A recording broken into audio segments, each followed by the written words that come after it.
Good morning, everybody. So this morning we're going to be talking about digital distribution and audience engagement in the context of a really highly fragmented media landscape. The good news is there is loads of great content out there at the moment, and some not so great, but there is some really great content, and audiences across platforms are just more accessible than ever. You don't necessarily need a commission to get your content out there. But at the same time, that can feel overwhelming. There is a huge challenge of discoverability, with opportunities to engage our young audiences across YouTube, gaming, social, and beyond. How do you, as producers and brand owners, begin to navigate the what, where, and when of a content and platform strategy? And how do you cut through that noise to grab the attention of those you want to reach? And how do you fund it? Joining us today, my esteemed panel, I'm going to quickly whip through the intros. Kate Smith is EVP of Audience Engagement at WildBrain. She's a media executive with over 20 years' experience in strategic distribution of entertainment content marketing. At WildBrain, Kate oversees the teams delivering the company's entertainment content through its global distribution business, its YouTube network, and digital marketing channels. Prior to WildBrain, Kate was at media companies including Base 79, ITV Studios, and 20th Century Fox. So welcome, Kate. Thank you for being here. Nathan Wilkes is lead creative producer at Blue Zoo Animation. At Blue Zoo, Nathan has overseen creative content of IPs across digital platforms, achieving 400 million views, although that is out of date, so we've discussed that could be higher today. Nathan's media career began at Walt Disney Studios, where he led creative campaigns for films, small films, including The Lion King and Toy Story 4. Welcome, Nathan. Next is Jonathan Schrank, who's Director of Distribution and Streaming Content Partnerships at The Soul Publishing. He oversees global distribution and partnerships for streaming, OTT, and broadcast, with a portfolio of 12 fast channels and VOD across multiple genres. He previously held positions at BBC, BT, and Globecast, where he managed relationships with some of the world's largest broadcasters. It says here, executing over 300 launches of linear channels and VOD content on satellite, cable, telco, and OTT platforms. Thank you, Jonathan. And finally, Lydia Masaibi, Head of Digital Media Platforms and Planning at BBC Children's and Education. Lydia is a senior digital leader with over 15 years' experience in developing interactive and video content to engage young children and your audiences, most notably at companies including Channel 4 and Beano Studios, where we work together. And at the BBC, Lydia leads the strategy and delivery of a digital portfolio, including games, apps, websites, social, and YouTube for brands including CBeebies and CBBC. Round of applause again, thank you very much. So when we start this conversation, as everything should, it should start with the audience, is how we saw it. No two projects are the same, obviously, so you'll all be here representing or thinking about different projects. How you define your audience engagement strategy is obviously dependent on what you're making, but it is vital to really understand who you are making it for. And we've had lots of discussions about how specific you can be about the demographic that you're trying to reach. Of course, the children's audience itself is fragmented. It varies greatly across ages in terms of development, behaviors, content consumption, screen usage, likes and dislikes. So question to Lydia, first of all, and then I'm going to open it up. When you're laying the groundwork for a new launch of a new series or a project, how do you start to think about defining that target audience? And what are some of the key observations that you can share with us today about those different audiences and how you find ways to reach them? Sure. So when we talk about children's at the BBC, we mean sort of 0 to 12, which is obviously very broad. Within that, we're talking about CBeebies, which is 0 to 6, and then CBBC, which is 7 to 12. And both of those are still quite broad as well. So I think we all know that with kids, like, the age brackets are really quite distinct. There's quite a big difference between an 8-year-old and a 10-year-old. So for us, it's about really how do we break that down and be really hyper-specific about the audience we're trying to reach. As Jodie mentioned, there's a lot of nuances there that you need to consider. It's understanding developmentally where those kids are, also what engages them, what will reach and connect with them. They all kind of treat their interests differently. They're interested in fan engagement at the sort of higher end as well, and there'll be different things that kind of drive them and motivate them at different ages in those segments. And then crucially in digital spaces, like you can reach some kids in some places and not others. The age of the platforms will be really important. So it's really understanding who are we trying to reach, where might they be, and then how can we tailor an approach that does that really well, because the challenge is we can't do everything in all places at once. So we start off really focusing on what is the age group, who are we trying to speak to.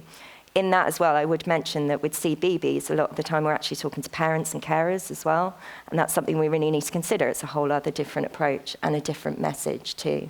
So there's kind of lots of nuances, but we do that as a starting point to then develop a strategy around it of where we decide to be.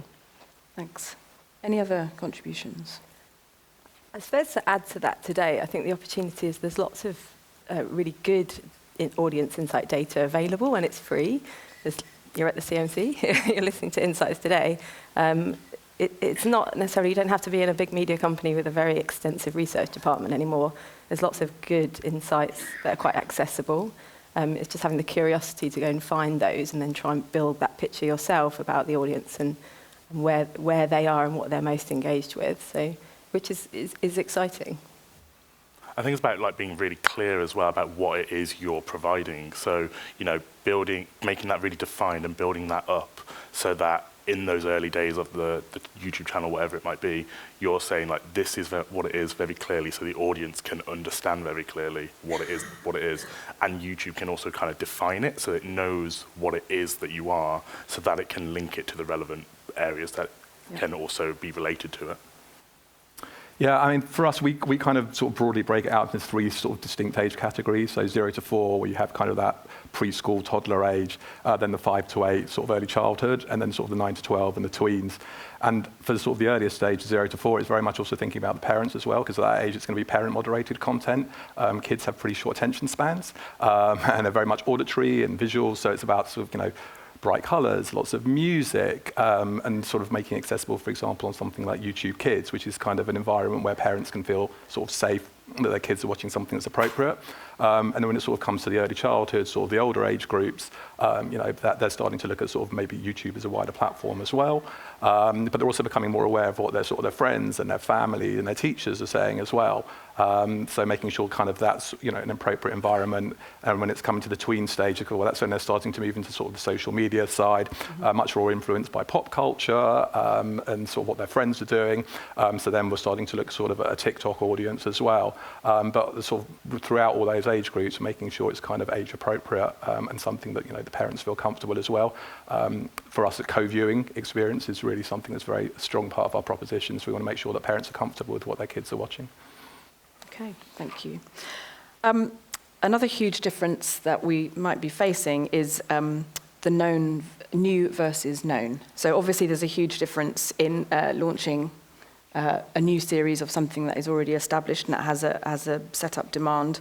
A lot of people here are possibly just starting from scratch. They have a new idea, they're developing a project and thinking ahead to how that is going to find its audience. Jonathan, I'm going to pick on you this time. What advice can you give producers or anyone in the room who's developing a new IP? What can they do at the inception of their project to really give it a head start to make that journey to discoverability and reaching its audience that little bit easier? Yeah, so I think the fundamental thing at the beginning is to have a sort of a viable content proposition.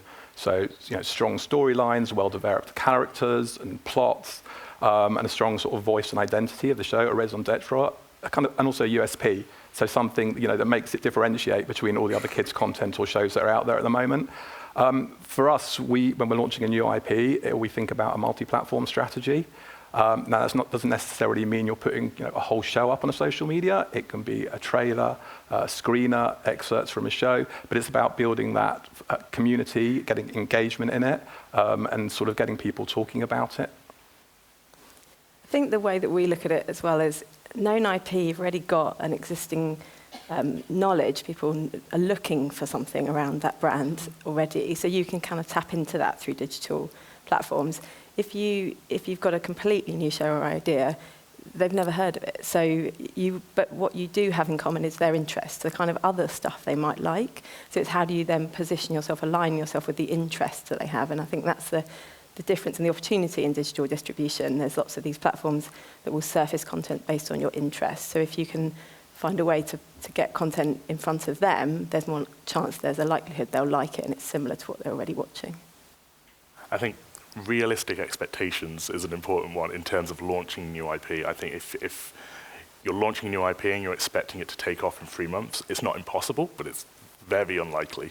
And I think you just have to be realistic about how much work it's going to take to do that. I think like Mr. Beast does a tweet every year of like how many views he got year on year, and like the first 5 to 10 years, like it's not much, and then obviously it spikes up, and so it's a consistency thing, and it's just keep going with it, and yeah, keep that consistency in terms of like your scheduling, keep going even if you're not getting the views, because if someone discovers your channel and likes it, then they have a pool of content that they can come back to. So I think that's really important.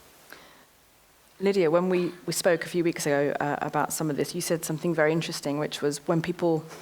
Did I? Good at saying interesting things, which is that when people come to the BBC, like it's really helpful for you as the platform in that instance, if some of that thinking about discoverability has already happened, and you can then work in partnership to think about how you would launch it. Yeah, absolutely. So it kind of gives us a bit of those sort of first steps to go down it. And I think, as Kate was saying, there's some really fascinating insight and research out there that's available for free, quite a lot at CMC. And I think where that's really helpful is really thinking about how can you bake in those interests, topics, or even kids thinking at the moment into the content ideas, because then that gives us a bit of collateral to kind of work with. And it really helps that relevancy. And I think that's really the joy of working in digital, is you can get really quick responses as well, and you can really adapt to that.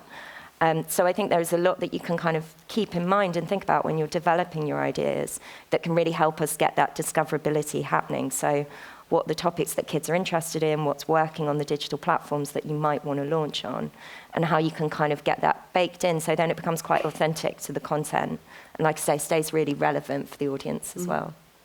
And we talked before about, the title of this session is sort of a nod to the fact that you can't be everything to everyone and everywhere at the same time. It can feel overwhelming. And I was in the Put Your Money Where Your Mouth Is session yesterday, and one of the brilliant pitches had already started thinking about all of the places where their content could live, which is a brilliant thing to be thinking about in advance. But obviously that can be overwhelming, and you need to also keep focused and be able to do. So we were talking a bit about the chronology of when you're going to try and execute all those different bits. And I guess that's an important part of thinking through the how and the when. Yeah, definitely. Yeah, just saying on that, because we talked about it before, I think understanding the moment of the launch of a brand and how different that is, and you're talking to a cold audience, and what you can get out at that point that might hook them into the series. And it doesn't mean your plan is then stuck and then you sort of stay with it throughout the life cycle. I think as it grows and evolves, you've got an opportunity to like build in fan content, build in stuff that is engaging now the audience are hooked in. And like you say, Jodie, it's kind of thinking about all those areas you can be in, which are marvellous. But you might not want to do that at the start. You might want to do it a series, 2 series in, 3 years in, whatever it may be. But it's just about thinking about what is going to hook and keep that momentum going. So because otherwise you can't do everything. You're not going to be able to manage it. And the audience might not want it yet. I think that's the other point. And you might not have the resources to do absolutely. all of it, because it is tough to, if you're in a big company that's got its own YouTube management team, great. If you're a small company that doesn't have that, how do you start to prioritize what you're going to do and when? Just one last thing I remembered that I think Nathan was talking about earlier, which is obviously you can take step-by-step approach, and the brilliant thing about a lot of the digital platforms is that there's so much data that comes back to you. Yeah. And that loop of understanding what is working enables you to then prioritize from what you're seeing. There's something tangible to go on rather than just instinct.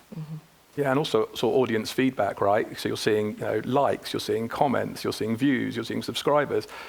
You'll be able to sort of gauge that reaction if on the traditional broadcast platform that it would take months and months to sort of get back. So it's kind of a great sandbox and kind of a great way to kind of get that instantaneous feedback on your IP.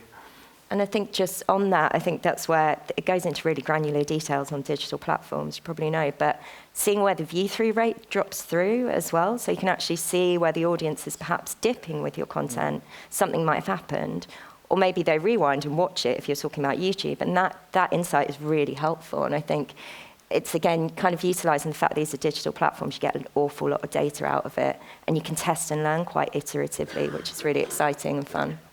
I suppose what's daunting and also a good opportunity at the same time is it's much more active, this process, right? You're having to kind of do a lot more of this publishing, in theory, if you're starting from scratch without a partner to do this with. So it's take it piece by piece, start with a small and engaged audience and then build from there. Use those learnings to show where you think the success is or where that audience is, or this proves that actually I really was thinking it's this kind of type of audience because I can see from my information that that looks about right. And then it gives you the success story to go and sell to other platforms. I mean, YouTube is one digital platform. You've also got this new world of other fast and different types of AVOD platforms, the Samsungs, Rokus, etc. So that's a slightly different model. They're a gatekeeper. They choose what to select versus YouTube. Anyone can publish on it. So think of it in stages, in steps, I think. And yes, not overnight. Well, go on. I was going to say, yeah, about being reactive to that data. YouTube, in its analytics, has a section that is just dedicated to what your users are searching and content gaps that you might not be addressing, where it will literally tell you what your users are searching for, what viewers on your specific channel are looking for, and if you're not providing those things, then it's basically giving you the list of things that you can do to help feed their needs better. Okay. We touched on it briefly about realistic targets and objectives, and obviously, again, every project is unique and objectives will be different. Expectation related to success will often vary wildly, even within a close team. I think we've all had experience of that you think you're heading out to do one thing and there's an expectation you're going to make a great deal of money from YouTube, for example, when that can be very challenging. So obviously it's very important to be aligned in what you're setting out to achieve, either within your project team, your internal stakeholders, and external partners too. For example, if we're partnering with the BBC, question to Kate this time. I was going to ask you, because we talked about this briefly, how do you approach that objective setting and then the setting of expectations? What are some of the key things that you think it's really vital to get consensus on at the start? So just, for reference, WildBrain, we have lots of our own IPs, sort of Peanuts, Strawberry Shortcake, Teletubbies, etc. And then we also work with lots of partners as well. So I think it's just being really realistic. I would definitely, I'd rather start with a small, more kind of manageable goal around kind of a viewing audience or a size of an audience and get there and feel very engaged by that and excited, and then move on and kind of keep growing that. I think we undervalue a niche in a way versus sort of thinking this everyone's going to love this, it's going to be huge. It could well be in time, but I think build it, start with a sensible audience, and coming back to the kind of how do you size that up? Well, there is ratings data out there. I mean, Netflix just dumped lots of data. You can look at the kind of viewership that similar shows have got, right? And to Nathan's point, that's not going to come overnight on YouTube, but can give you a sense of scale, I suppose, of where to start. So just, I suppose being realistic, and then feeling like it's achievable, and then you build on from there. Any other thoughts? And I just reiterate that it takes time, particularly if you're thinking about launching something on YouTube and you're starting with a new brand. It is quite a slow burn. And I would say that that's really important when you're working with stakeholders, working with partners, to communicate that. So you're giving yourselves a lot of time and not expecting it to be an overnight success or even a few months. You're probably looking at least sort of a year maybe. So it's just giving yourselves the time and space to do that without sort of deciding it's worked or not worked in quite a short space of time is really important. Yeah, I'd agree with that. I think also it's a case of kind of sort of setting setting your milestones, setting your objectives, but then also kind of sort of managing expectations like baseline. What do you want to achieve from this? your sort of dream scenario may be getting your show on Netflix or on the BBC, but what would success look like? And I think setting that early, and then making sure your stakeholders are engaged and on board with you at the early stages. It's the worst thing in the world where you're kind of halfway through a production, and then you find out you've kind of got different ideas of how the story arc's going to go. So I think making sure you're kind of all on the same page at the beginning, which would having those sort of frank conversations early on are a great way to kind of preempt any other difficulties you might have down the line. Just to add, I suppose, to that, coming back to objectives, if your goal is just really want to get this story up and running and see what it is, and therefore the funding just to make it is that's it. I mean, that's great. That's the objective. If there's something sort of more of a longer term, or whether this could be a sort of a franchise or a story that evolves over time and that could be much bigger and that would build a world around it and toys and games and all the rest of it, you might then think a bit differently about how you approach that at the beginning. How much content are you going to need more for the kind of marketing versus just having the show made with a partner and seeing what happens? Yeah. Okay, thank you. Obviously, the point of this discussion is to acknowledge that the media landscape is very fragmented, but clearly there are some platforms, and some of them have been mentioned already, that are more important than others. YouTube is obviously now a critical component of any audience engagement strategy. And Roblox now is arguably a platform that you can't afford to ignore. You won't necessarily go on it or engage with it, but you, as a content producer, I think you have to at least be aware of the fact that there are 77 million daily users. Over 40% of them are under 13. And one of my favorite stats for YouTube is that apparently around 400 million children globally use the main YouTube platform every month. So they are unequivocally the biggest platforms out there. But how can smaller producers, smaller budgets, smaller teams find a way into those platforms without breaking the bank? So Nathan, to you, what tips can you provide in terms of being smart with content, smart with budgets, being a bit scrappy, and being able to just make your way in there? Yes, I think obviously, you've got to post your content on there, and you've got to keep it quite regular in terms of your consistency of posting. You've got like your bread and butter content in terms of your clips and your compilations and just posting the episode content. But then if you're looking to go past that, if you want to give like digital YouTube exclusives and things like that, I would suggest, things like sing-alongs where it's not a lot of work. It's not, you're not making new songs from scratch. You're taking like a song from your show and just adding the lyrics to the bottom.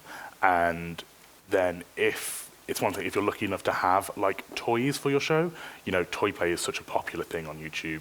Ryan's World and like Nastia and all these different content creators who are doing it themselves, and they're often doing it with your toys, with brands' toys. So it's like if they're doing it, you should definitely be able to do it, as long as you're making content and not just selling and not just advertising. You're doing it with a narrative and keeping that storytelling element there. If you don't necessarily have toys, if you have like books, read-alongs are great, and that's always a great way of getting in there. And then if you really just don't have anything, if it's still early days, just like paper cutouts are still, these very like handmade, relatable things go down really well on YouTube because it's very relatable, it's very authentic, and people like that, and people like to see things that they can do themselves at home, and you can double down on it. You can do like it as a worksheet that you can put on your website, and they can print it off and they can do their own, and by that point you're then feeding UGC content as well, and so it's all a nice cycle in terms of being able to make lots of different content, and it's not breaking the bank, it's not anything crazy, especially if it's existing product that you already have. Okay. And I would say, just to reiterate that, I think you can get a lot of value with quite limited amount of original content, particularly on YouTube. It will vary depending if you're talking about preschool audience or like a 7+ audience. But I do think that the young audiences have quite a high tolerance for repetition, so don't be scared of that. When they love something, they just want more and more and more of it. So kind of make sure you're sort of feeding that. So as Nathan said, you can really repurpose a lot of content, reshape it into different stuff, do listicle videos, do quiz videos, are really great on YouTube. The other thing I would say is if you're sort of launching around is chat to your broadcast partner as well, because there's a lot of like for example we do in BBC Children's, where we run some of these platforms, and a lot of that is about helping brands at the early stage of their life cycle to launch, and we've got an umbrella brand that can sort of help you get out there. So have those conversations early on as well if you can, because there's ways to sort of work together and do that and get the added benefit. Yeah, I mean, we very much operate on a sort of a multi-platform strategy. So as you said, YouTube, when someone switches on their television, they're more likely to watch YouTube than Netflix or pretty much anything else. So that's obviously the go-to destination. And YouTube is essentially a television platform. Kids are going to want to watch their content where they want to watch it. It doesn't matter if it's on YouTube or Netflix or a traditional broadcaster. They want to find their show and they'll go to the destination, wherever that is. Kate mentioned something interesting, which I haven't actually heard talked a lot about at the conference, which is the FAST and VOD side of the business, especially on the kids side. So we've had huge success in the last year and a half, launching shows as linear channels, but also on VOD, on kids' platforms such as Kidoodle or Sensical, where you'll be sitting along really well-known household IP such as Peppa Pig. And it's a great way, if you can get your show on one of those platforms, you're not going to get rich overnight from one platform, but it's a great way to get your show out there, to get a brand name, to build an audience and a community for it. And also it's a good, it can start your monetization journey there as well. So I think, a multi-platform strategy, especially when you're sort of developing a new IP, is a really interesting way to go. Kate? Yeah, I was going to say, I think we've covered quite a lot. Yeah, but kind of using the content as you can, as extensively as you can. As you say, all these different platforms kind of have, you can use it in slightly different ways, in different formats. And by format, I mean a sort of physical format, a vertical shorts on YouTube, etc., or clips, or kind of repackaging some kind of clips and music, etc., as you said. There's, if your main show is reserved and is going to be sort of on a broadcast linear channel, there's still complementary ways you can play with these other platforms with similar parts of content within those promotional rights that you secure. So, rights is always a bit dry, but think about that up front. You don't want to have really hard exclusions around what you can use for promotion. It's really important. Think about that. Marketing part is just as important. You need people to find your show. And of course, like the BBC will do a fantastic job using all of their audiences to tell them about your new show, but you can do more yourself, I suppose. But you can do it creatively with the content you have. Yeah, and I think another part of that is to just really, if you do have a broadcast partner or another partner, to engage that in that conversation quite early on. Like, how are we going to market this together? How should I think about this in terms of content? What can you provide? Because I think if you get to the end where you've delivered the show and you haven't thought that through, then it's quite difficult to sort of backtrack and try and carve up bits of content, and it won't feel authentic. Yeah. I mean, we were kind of talking this morning about the old-fashioned movie trailer. It was kind of like you take the movie, don't you, and put all the best bits together to kind of capture that story all in like one small chunk. It's kind of think about how you've got to do that, but like almost more widely. How every time the kids are going to find this, does it introduce that show? If you're looking at new IP, or how do you play on the things that they love about that existing series, the things they really love about that existing series? Again, looking at the data, when do the audience trends happen and stuff, or when do they rewind all the time on YouTube for that funny bit? That's a good clip that you should then use to promote the new series, for example. So it's trying to marry the two together. Okay. A lot of what we've talked about so far is obviously we've focused on content. Was that a football chant? Sorry, I'll start again. A lot of what we've covered so far relates to content, platform strategy, and how producers and brand owners can really sort of think in advance, be strategic about what they're creating, who they're creating it for, how they're going to distribute that content across platforms and find audiences. What we haven't talked about yet is marketing budgets. Obviously, the more fragmented the landscape, the more content there is out there, and the harder the challenge of discoverability. Putting money behind your content is obviously going to give it a much-needed boost. The bigger companies are going to be doing it, so it's difficult if you don't have that sort of budget. And even in medium-sized companies, it's hard to make the case for marketing spend because often the immediate ROI just isn't there, but yet it is important. A question for everyone: is there any candid advice that you can give the audience today on that, on paid marketing, and how important is it to put some money aside, if you have it, if you can get hold of it, for marketing, for specifically spending on paid media? Do you want to anyone? I'll start. So I think it is important to have something, like we say, when you launch it, if you're talking about YouTube and you're launching something, it's really helpful to have some paid, just kind of kickstart it a little bit. What we also know is that platforms like that as well. It helps the algorithm if you have got some paid behind it. So it's just thinking about how you can be really tactical about that spend that you have. BBC, we have quite limited paid marketing that we do behind our activity, but I think there is a lot that you can be smart with how you use it for not a lot. And like I say, just to kind of kickstart you and get you going, and then sort of work really with organically how the content is going to get discovered. Yeah, we don't actually spend any money on marketing ourselves. A lot of similar sort of thing. We sort of, put the content out there and, organically build it. I mean, if I was starting off, and actually this is what we spend most of our marketing budget on, I would spend it on going to somewhere like Kidscreen, where you can go out, you can sort of meet the community, you can meet people across the whole board, be it producers, broadcasters, platforms, etc., and building those relationships and being able to have that sort of community around you can help you build and grow your IP. I think that's kind of where we'd sort of invest our money in, more than actually sort of paying for it on sort of paid social media platforms. So sort of an indirect marketing spend? Yeah, I think so. Because I think we've sort of built partnerships. So, for example, we've got a great partnership with Banner J Kids and Family. That was built by meeting at a conference, building those conversations, starting the relationships and building a partnership together.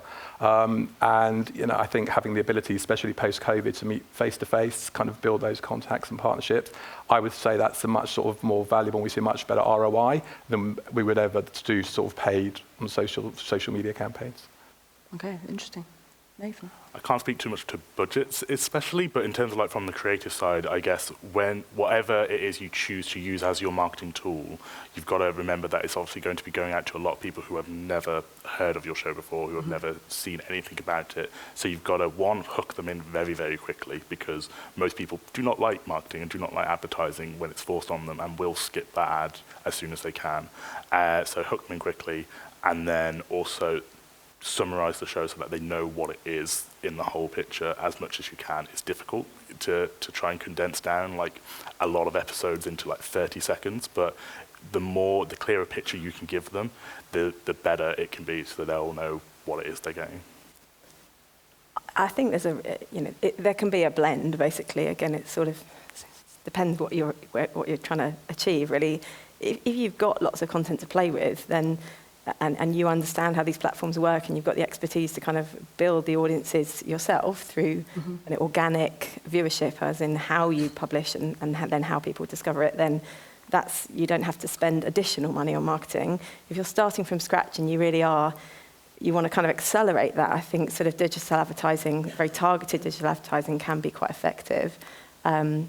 And again, you're not going to be able to target kids, of course, because you can't target kids, but it's about context, so sort of interests that can, that ads that will turn up around their interests or similar programs. So I think, the good thing about digital marketing is you can spend a relatively small amount and be very targeted. I think the other advice I was giving someone the other day is that it can also be an interesting way of testing whether you're reaching the right audience on your YouTube channel, right? So you put up all your great promotional plan that you've got.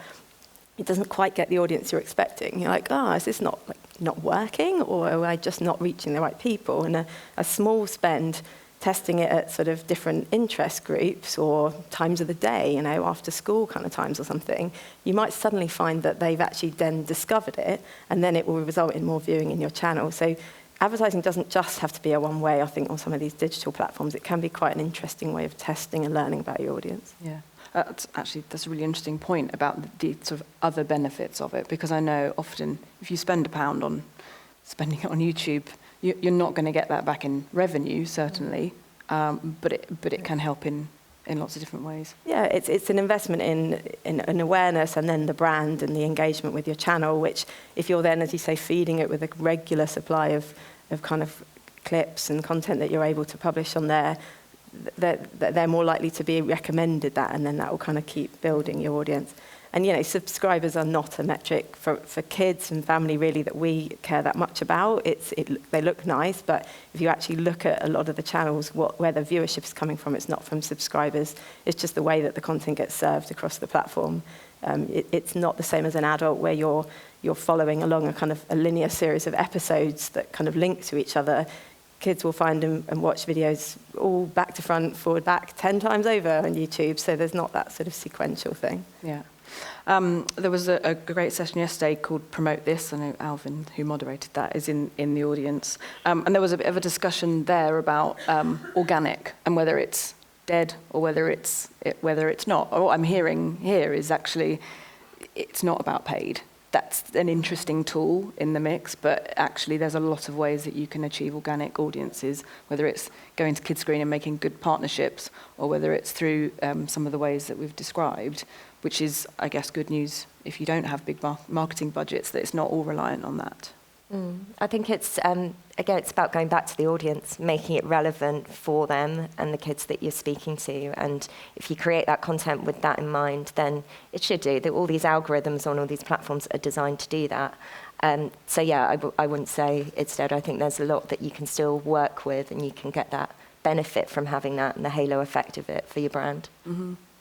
And this isn't in my running order, so I'm going to throw you slightly, but I'm just thinking as well about the use of social media. Now, obviously, it's tricky, and there's some considerations, to say the least, when we're dealing with a child audience, a young child audience, and social media. Speaking to parents, though, on those social platforms, and building a community that way in UGC, that's another sorry, I shouldn't say that, but another way of doing it without paid. But is that social is something that you are all engaged with? How do you do that? Yeah, very, very much to reach parents, but we wouldn't address kids on those platforms. Yeah, absolutely. And I think go back to the kind of niche, parents is a broad bucket. What kind of interest do certain people have? What kind of content are they looking for their children? Do they already follow Hey Dougie? You really, again, coming back to that audience point at the beginning, kind of creating much more of a specific pen portrait of who you think is really going to be interested in this. And then, yes, you can get quite granular, and then you don't have to spend that much money because you are talking to a much narrower group of people. And, and I think then a niche who are much more engaged, again, are much more likely to become fans and then advocates to other parents, and then therefore you can build from there. Just going after everybody by a broad definition is going to cost you time and money. Yeah, that word of mouth. Yeah. Advocacy is hugely valuable. Yeah. And I mean, from our point of view, we run CBBS on social accounts. They're doing really well. And it is that, how do you sort of tap into that relatability for parents and carers? But I think we were talking before about that shared joy that parents want to have in the content with their kids. And that's where we see a lot of benefit. A lot of the stuff we do around Hey Dougie and Bluey and some of those brands, it's lovely and wonderful, and parents really engage and really enjoy it. So it's how do you sort of tap into that and what they want to celebrate. Yeah, I'd echo that. I think the co-viewing experience is fundamental, especially, first of all, parents, can feel safe and secure in the shows they're watching, but also, it's a bonding experience. They can sort of, we have a kids DIY show, and it's great because, we know that parents and kids watch it together, and they go away afterwards and sort of build the arts and crafts together, and it sort of allows them to kind of have that sort of joined up experience as well. So I think, and at the end of the day, the parents are the ones who own the YouTube accounts anyway, right? They're the ones, that's all the data's coming from, you're looking at the parents. So I think understanding, that sort of trail and how sort of parents are sort of allowing their kids to consume content is really important. Okay. I think, to echo what everyone else has said, I think it's a similar thing. I mean, with Blue Zoo's B Corp standard, we have to be very, very specific in terms of making sure that we're not trying to lure kids onto social media by posting content like that. So we're quite strict with that. But we do that quite well. Okay. It is time to open up to the audience. So I think there's some people with microphones around. There's someone with their hand up already, which is great.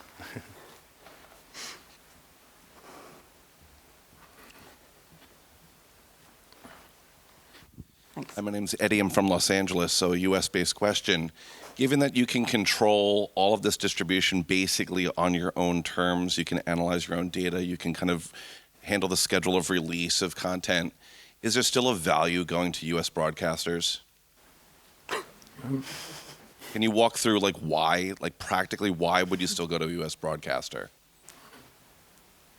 I'd let the broadcaster take it. But very much from a UK point of view.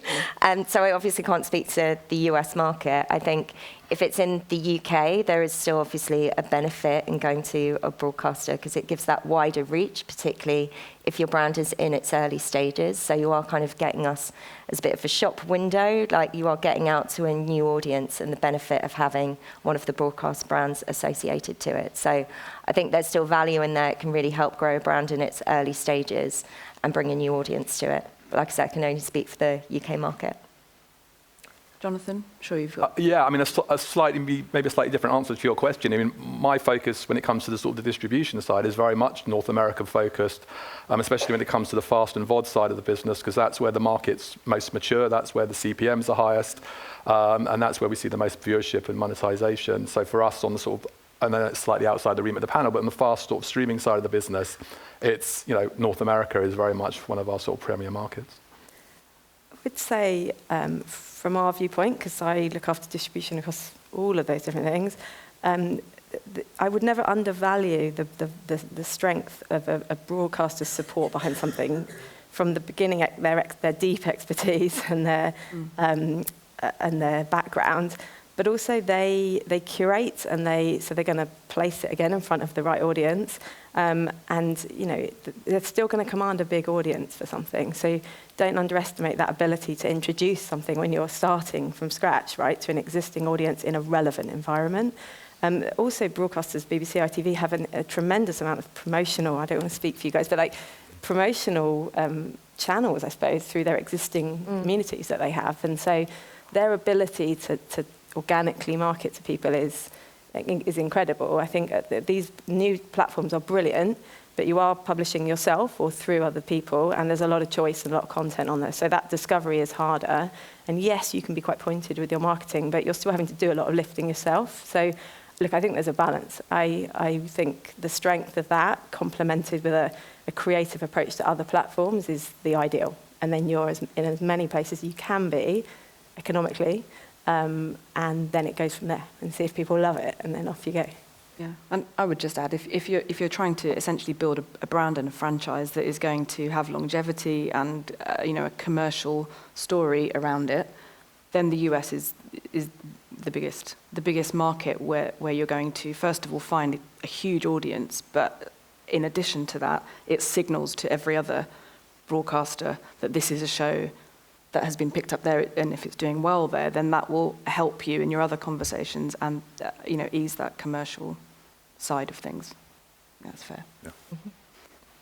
Any other questions? Please let there be other questions. I can see a hand over there. Yep. Really delicate.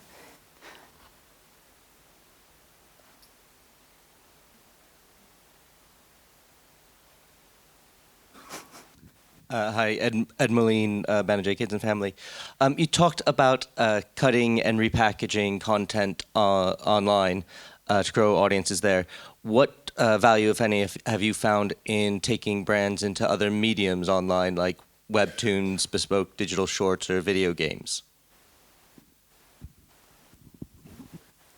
I think I've probably got less on the video games, etc. I can talk a little bit to that. I think we do quite a lot of games across BBC for Children's on our web platforms. We've recently launched in Roblox as well with One to Chase experience. And I think it's really sort of tapping into that kid need to want to engage with brands and content and characters in different ways. So we do find there's real value in doing that because kids really want to immerse themselves in something when they love it. And it just gives that real sort of touch point with the brand in a digital space. So games we've been doing for a long time, they perform really well for us. We know that kids will often, when they're searching for something online, they will often pick their brand and put play after it to show that there is really a play intent there, which is why we do those games. And then something like Roblox for us, we're in the early stages. We launched it a few months back.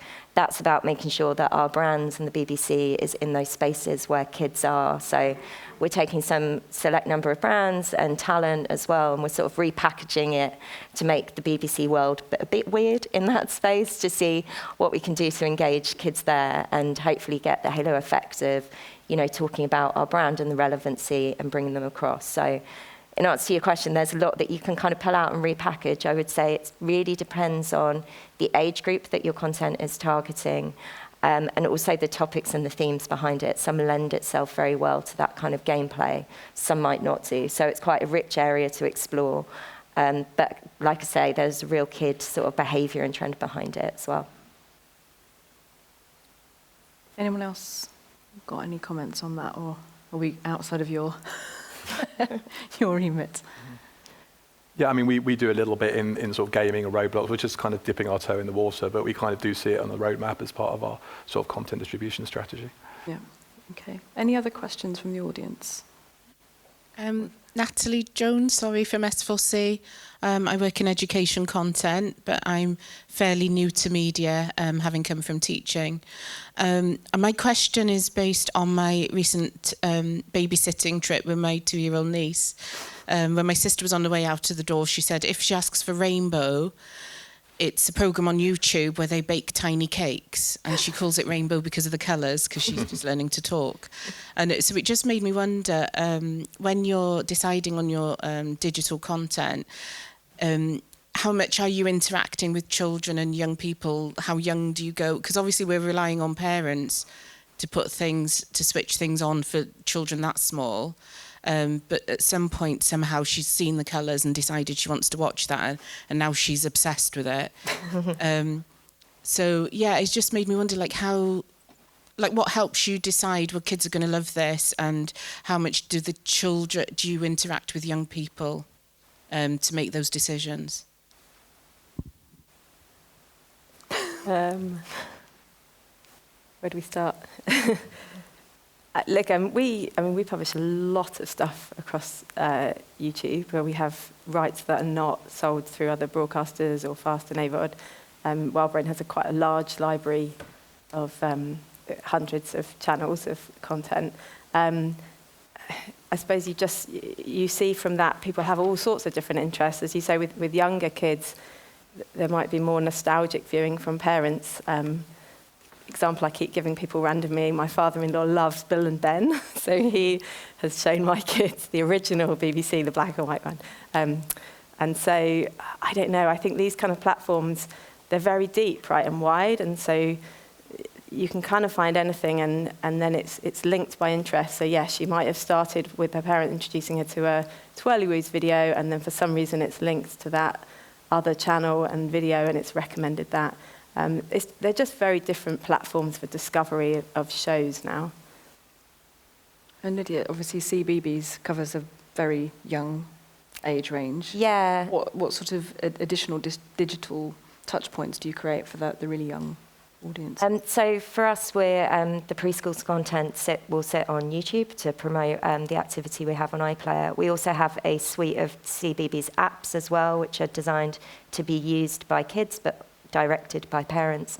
We also have CBeebies on web as well that has some interactivity for that older end. So again, it's really segmenting the age groups down. And it's light touch, obviously, because those children are so young. And I think what's really interesting in what we're saying here, which is how the parent is directing it and then the kid's consuming it. And I think that's something to keep in mind for YouTube in particular, that the parent will often be the one doing the searching and then popping the kid in front of it. And it's how do you kind of get that search availability around it? So how do you do the search terms so it's discoverable by parents? But then for us, all of it is program content, so we get, the benefit of it being the lovely CBeebies content that we produce that we're hoping to get in front of kids. So, it's those kind of rich topics and a lot of genres that we're covering as well within that. Thank you. There were some more questions. Got a bit more time.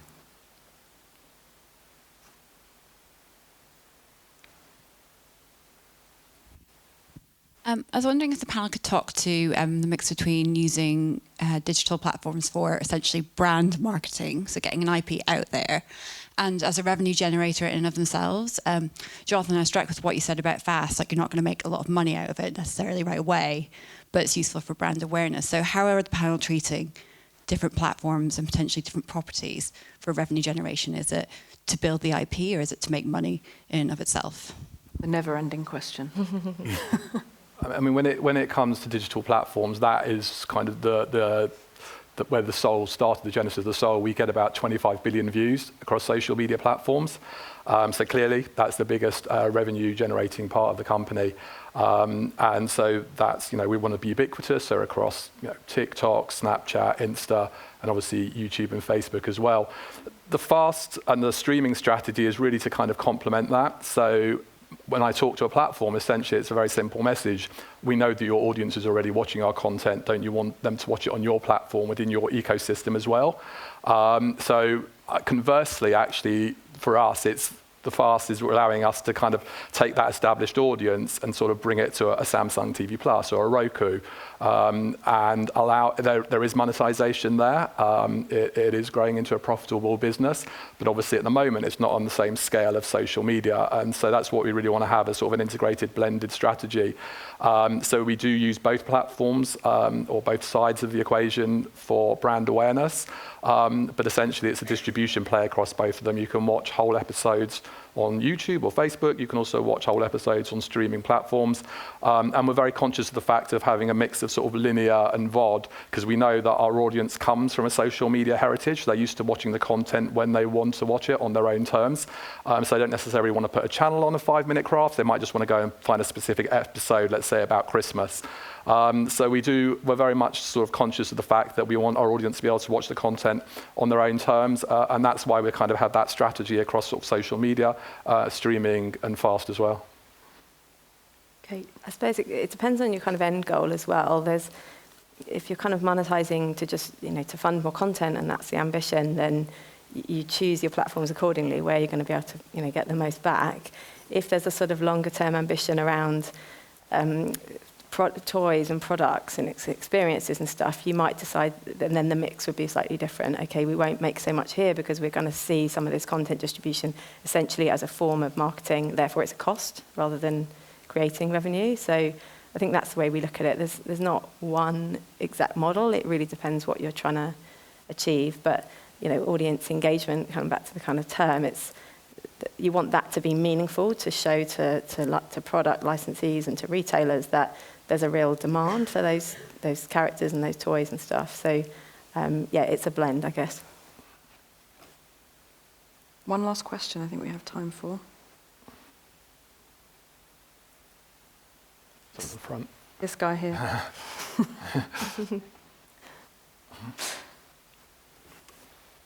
Thank you. I wondered about what you thought of the fact that with these platforms, there's a little bit less predictability, especially with the pace of change and how they're so attached to tech development. How much relies on being aware of the changes as they're coming and being close and proximate to what's going to change algorithmically or what suddenly is going to take off, and what strategies you could have for being aware of that rather than always chasing it. Good question. I think you're always chasing it, I'm afraid. Yeah. They do change and they're quite unpredictable, predictably unpredictable. So it's being active, I suppose, and publishing and learning and being always curious and having people in your teams that are sort of fascinated by it, or partners that are fascinated by it for you. And sometimes it's negative changes, and sometimes it's positive, and hopefully more positive changes coming on YouTube in future. But I don't know. I don't think you can get ahead of it. I think for smaller companies, independent producers, you won't have those teams necessarily. Well, you probably wouldn't have those teams internally. But there is such, a bit like we were saying with audience research, there's such a vast amount of really good thought leadership on LinkedIn and other platforms where if you are curious, you can make sure, I mean, I'm signed up to 1,000 newsletters now, and just making time to make sure that you're aware of what's coming, aware of what's changed, because it does change so quickly, and if you sort of fall asleep at the wheel, you'll be behind. So it's not necessarily an investment in money, but an investment in time to make sure you are, I mean, it's a really good point. You do need to keep on top of things. And I just to add to that, if it's reassuring at all, we have partner relationships with some of these platforms as well. We still don't quite know when things are coming down the line, so it can surprise them, it can surprise us as well. And so I think, as we've said, it's just kind of planning for the unknown and how you can sort of set yourselves up to be a bit nimble and react and shift and change. But I think it's always going to be the nature of these platforms that things can come left field and sort of shake it up. Sometimes not so good, sometimes great. They could launch something that, like YouTube Shorts is a great one, that launched, and then we sort of start testing it out, worked really well for us, so we've done more and more, and so it's just how you can set yourselves up to be agile, I think. Yeah. And, you know, I was trying to think, I must put in the collaborate, commit, connect, but collaboration on this is really good. CMC is a great example of this, but there's so many other people that are using these platforms that, you know, everyone's always very open to having conversations about the experiences they're having out when your revenue suddenly falls through the floor and algorithmic changes happened. Pick up the phone and speak to other people that are experiencing the same thing. We are almost out of time. I hope this has been a useful discussion. Our ambition was to give you lots of juicy insights and takeaways. We're going to finish by, I asked all of the panel to think of their one thing. If they're going to give you one thing to keep at the front of your mind when you're thinking about audience engagement and discoverability, what would it be? Kate. I'm going to go first. I would advocate for building fandom from a smaller audience. I think fans are really powerful. It's easy to reach lots of kids, but really truly engaging them and getting them to kind of build affection for something, I think building affection is more meaningful. So start small and build. Lydia. Mine is starting with audiences, so be really laser focused in the audience that you're trying to reach to start off and build your plan from that. Don't try and go too broad, and don't try and do too much all in one go, would be my advice. Jonathan. I would say tailor your content posting strategy so it's bespoke to the sort of audience expectations and individual features of each platform. So for example, if you're thinking about sort of length and format, on TikTok, you're going to make short, snappy videos.